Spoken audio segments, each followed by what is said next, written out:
and I'm a professor of children's literature at Newcastle University.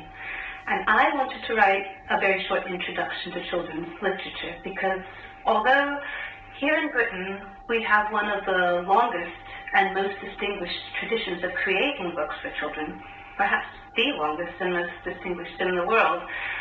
we often take them for granted and we don't pay enough attention to what a remarkable cultural resource they are for adults and the kind of cultural work they do for children and the way that they've served writers and illustrators as a cultural space for creativity, subversion, and opportunities to experiment with new ideas.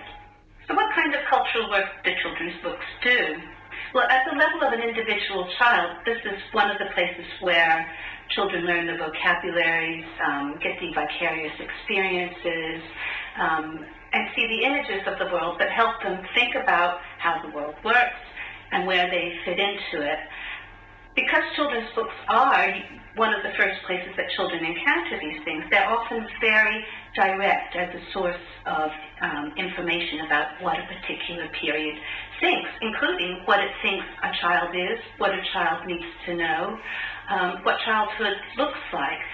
Sometimes when we're looking at children's books from the past, it's very important to notice the kinds of children who aren't there, for instance.